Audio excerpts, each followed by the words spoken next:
Picture yourself age 8 in December of 1965. It's a Saturday. You're wearing a wool coat because your mother put you in one, and you're standing under the bronze clock on the corner of State and Washington. There's a green shopping bag at your feet, the one with the gold lettering. You can smell perfume from the cosmetics counter 20 steps away through the revolving doors. You can hear a Salvation Army bell ringing half a block down. And you know, without anyone having to tell you, that your mother is going to come walking out of those doors any minute now. You don't have to look up at the clock. You don't have to wonder if you're in the right spot. There's only one clock anyone in this city means when they say, "Meet me under the clock." And the entire city of Chicago operates on that shared assumption.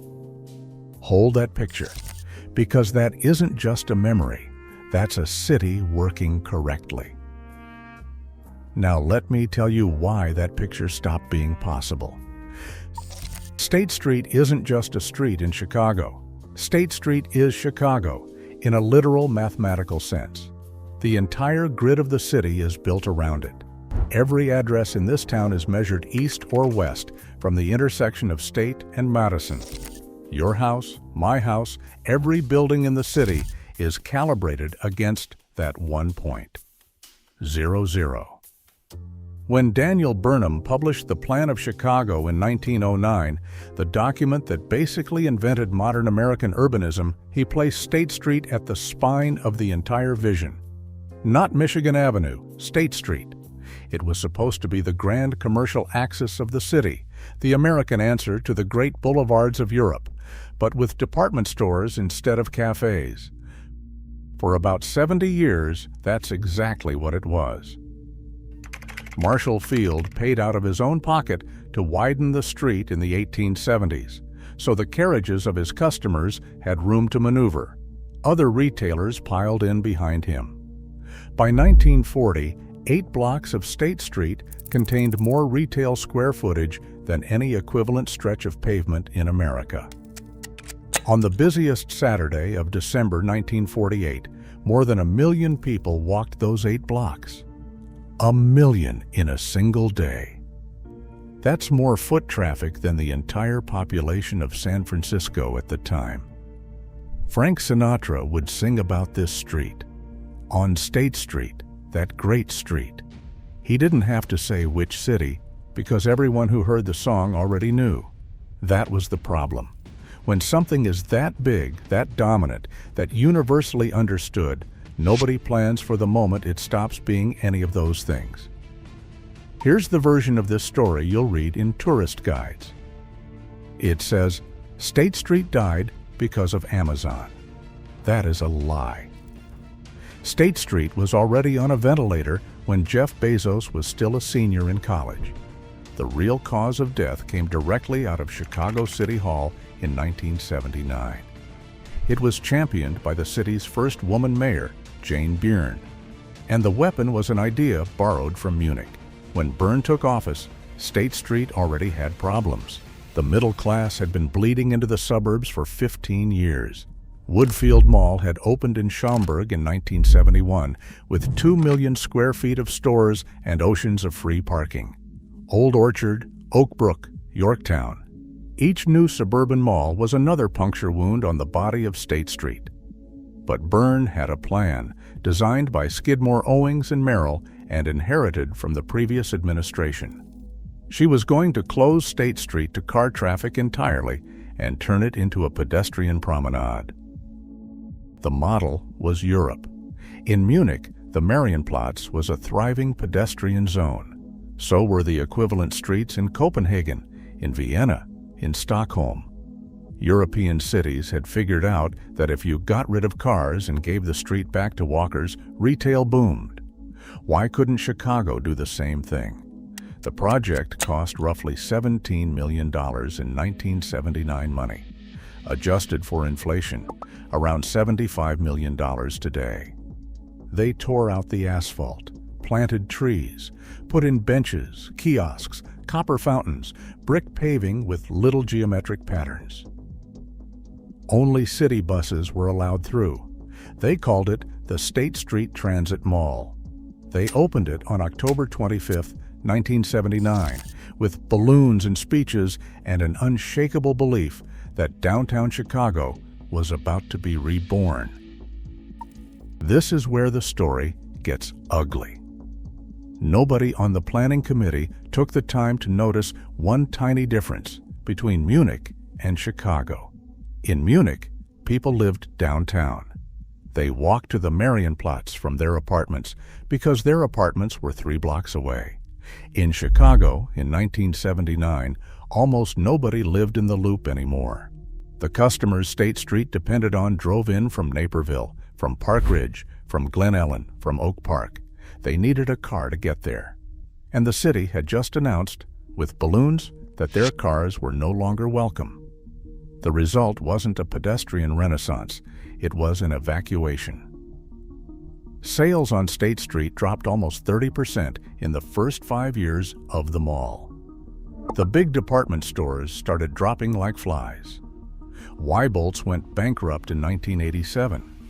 Sears shuttered its State Street store in 1983.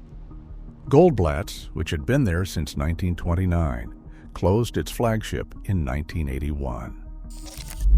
Montgomery Ward limped along until 2001, but anyone walking past the windows could see it was already a walking corpse. And while State Street was hemorrhaging 8 blocks to the north, the bleeding was being cauterized into someone else's body. Michigan Avenue, the magnificent mile. Water Tower Place had opened in 1975, a vertical mall pressed up against the John Hancock Building. Bloomingdale's, Lord & Taylor, luxury brands stacking up like dominoes. State Street had the legacy. Michigan Avenue had the cars, the valets, the executives. And the executives wrote the checks. Here's the question almost nobody asks. If the pedestrian mall was clearly failing by 1985, why did it take 17 more years to undo it? The short answer is politics. The long answer is Chicago. Nobody on the city council wanted to be the alderman who stood up and admitted that Burns' signature project had been a $75 million mistake. So they let State Street bleed for almost 2 decades. Finally, in 1996, under Mayor Richard M. Daley, they brought the cars back. Reversing the experiment cost an additional $24.5 million, $24 million, to restore a street to roughly the configuration it had in 1978. Only in Chicago do you spend $24 million to get back exactly where you started. The street began breathing again. Slowly. But 4 of the original 7 anchor stores were already buried. Marshall Field's would hang on for another decade before getting executed by a corporate decision out of New York. And that's a whole story we told separately. Carson Peary Scott would close in 2007, ending more than a century of business in the Louis Sullivan Building on the corner of State and Pattison. That building, with the most famous cast-iron ornamentation in American architecture wrapping around its lower floors, the building that's in every architecture textbook ever printed, now has a target on the ground floor. Sullivan's ornamentation on the outside, the same red bullseye logo you'd see in any suburban parking lot on the inside.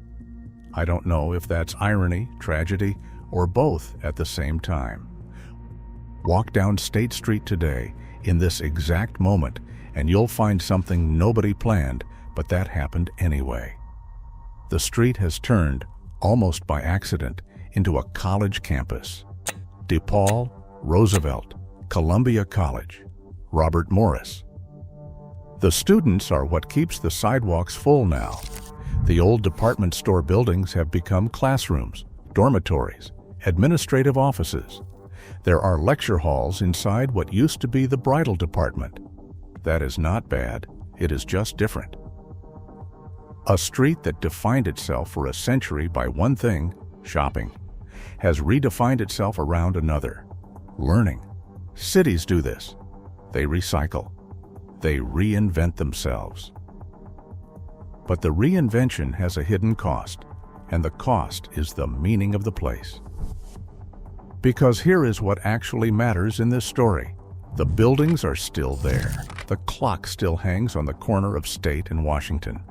The Tiffany Dome is still intact on the 5th floor of what used to be Marshall Fields. The Christmas windows still go up every December, even if the sign over the main entrance now says something else. The bones of State Street are perfect. What is missing is the thing that used to live inside the bones. A city can lose a building and survive just fine. What a city cannot survive is losing the meaning of a building. State Street still exists. Nobody is arguing about that. What does not exist anymore is the picture I asked you to hold at the start. The 8-year-old under the clock in December of 1965. The certainty that the entire city was operating on the same shared map, that there was one clock and everyone knew which one.